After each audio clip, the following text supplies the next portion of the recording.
Welcome to part 2 of a multi-part series of background and context for the show Sympathy for a Shoe. This is taken from my dissertation research, just sort of encouraging folks to enjoy public scholarship. Why not? So, part 2 is all about the figure of the twins, os Ìbejìs. Part of my story is about the twins. Twins separated by a lifetime and a continent and a few centuries. She didn't want them, Oshun. She didn't want her babies because she was too vain. She cast them off. Nyansa was desperate for her children. Perhaps all the battles she had fought left her womb too dry to conceive. So she grabbed them and held them and cared for them. And now we have to pay homage to Nyansa for bringing our lost twins into her fold. That is an excerpt from the show. So, in one of my final weekends in Itakare during the period of dissertation research that I was there, my friend Paula invited me to a traditional meal of karuru at her house. I had been told prior to receiving this invitation that karuru was a traditional meal generally prepared as an offering to the spirits of the Ìbejìs, or the twin children. I was told the food was especially delicious and children loved it. The meal is a combination of stewed meat, often prepared with shrimp, in this case it was chicken, okra, nuts, coconut milk, onions, garlic, and dende palm oil. In their concise overview of important points to remember from Yoruba mythology, Gary Edwards and John Mason describe the importance of the Ìbejìs. Ìbejì makes concrete the idea of the cleaved spirit, of the mirror image, of one spirit that inhabits and animates two sometimes identical bodies. Ìbejì represents the duality of man. They describe further how Elegba, or Eshu, insists that opposing forces must work in harmony or suffer the consequences. The Ìbejìs offer an example of two beings working in harmony as one.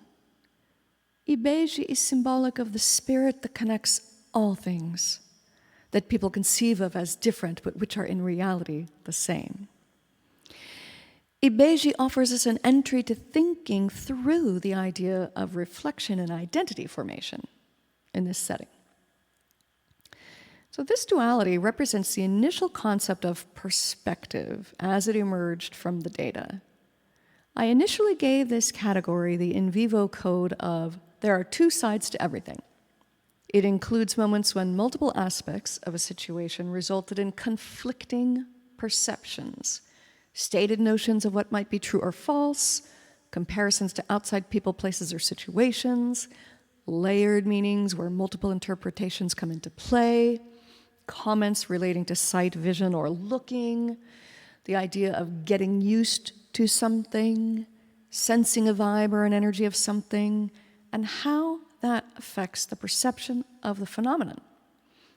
The dimensionality of this category includes the spectrum from shared to individual or unique perspectives, the newness of a view compared to a long-held view, the range from comfort to discomfort, the range from understanding to misunderstanding or not understanding, observations about reality ranging from concrete reality to metaphorical reality, private or secret views in comparison to public or vocalized views, insider-outsider comparisons, the range of layering one's understanding from a single layer through multiple layers, and the scale of understanding ranging from felt to seen.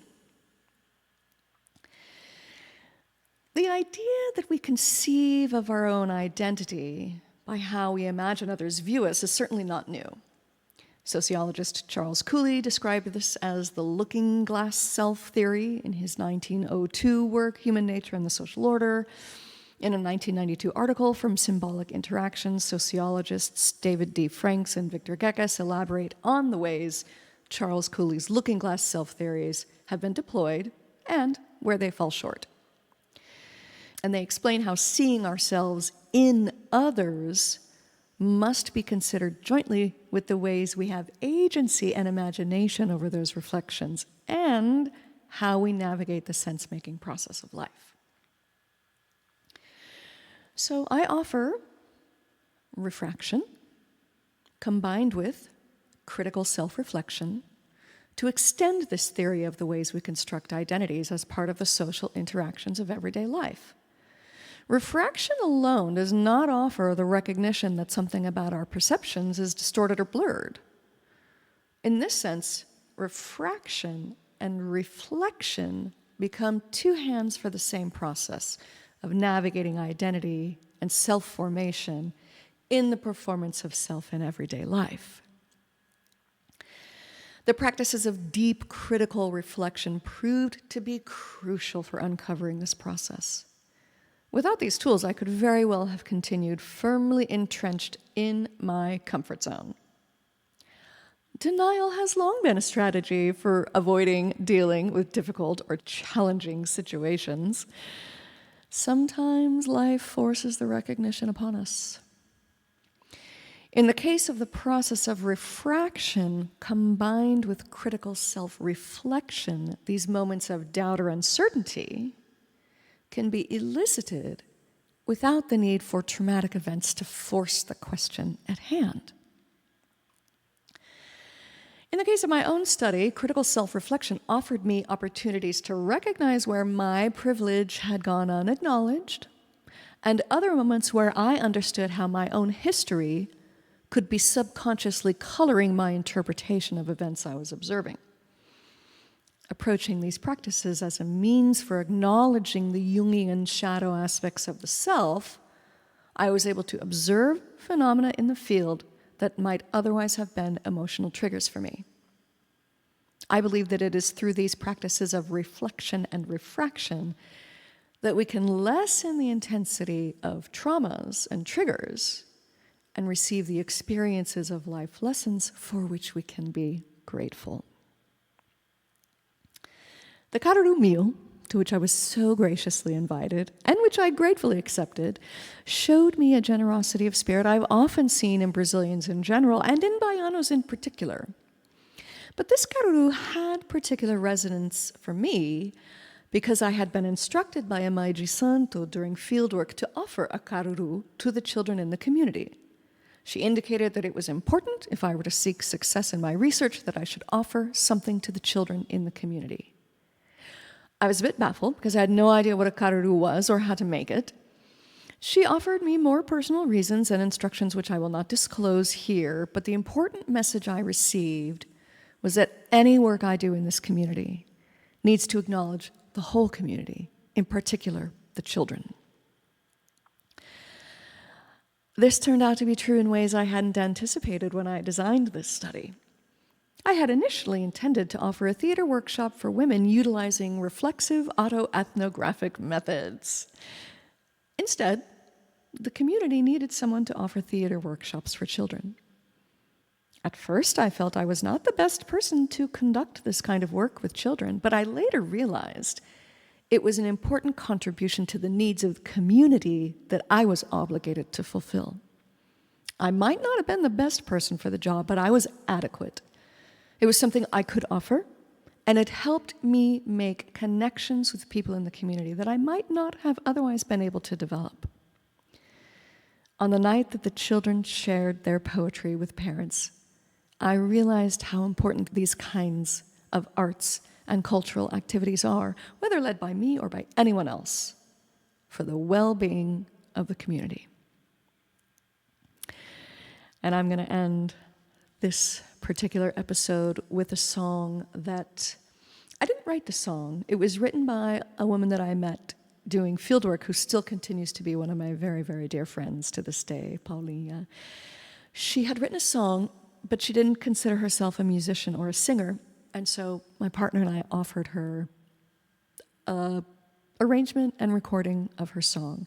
So we made a music video for her, and I'm including it at the end of this video. Thanks for listening. See you next week.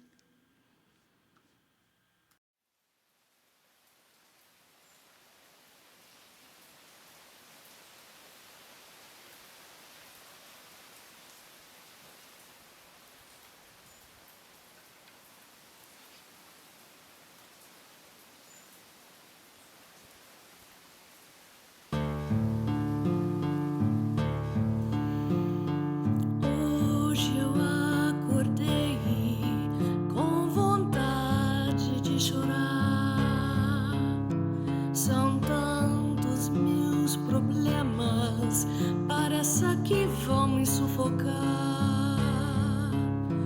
Às vezes acredito que não vou conseguir.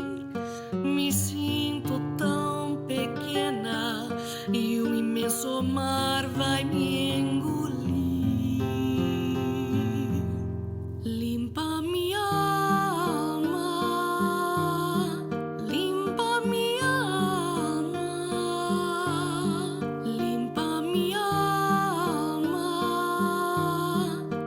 cura essa dor, Senhor Jesus. Cura as minhas feridas e me limpa, limpa, limpa dessa dor.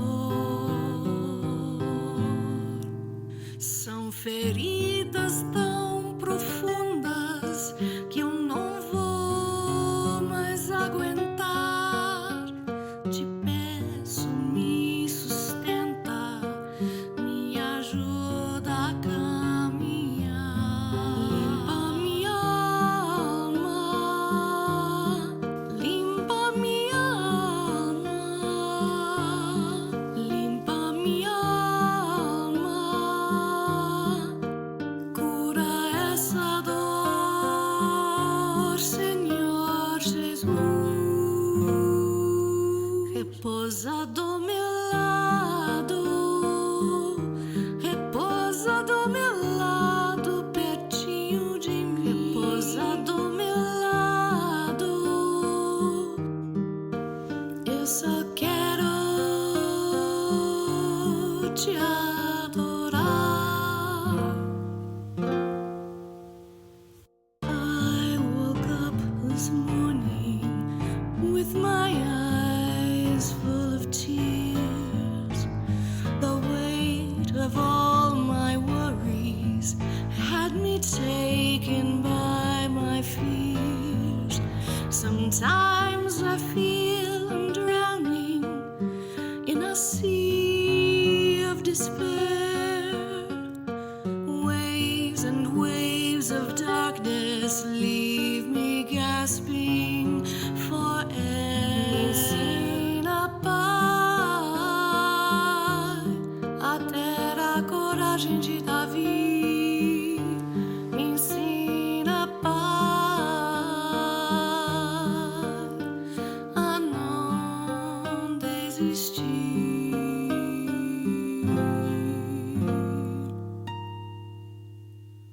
Cura as minhas feridas e me limpa, limpa, limpa dessa dor. Limpa minha alma, limpa minha alma, limpa minha alma, cura essa dor, Senhor Jesus. Limpa minha alma, limpa minha alma, limpa minha alma, cura essa dor, Senhor Jesus. Repousa do meu lado, repousa do meu lado, pertinho de mim. Repousa do meu lado,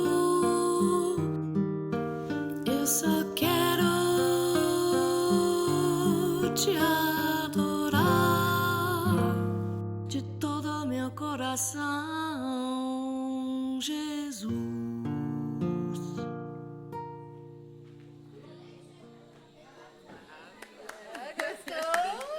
Ficou lindo, os arranjos tá lindo. Ele me ajudou bastante. Thank you, Mike. Thank you. Very welcome. Ficou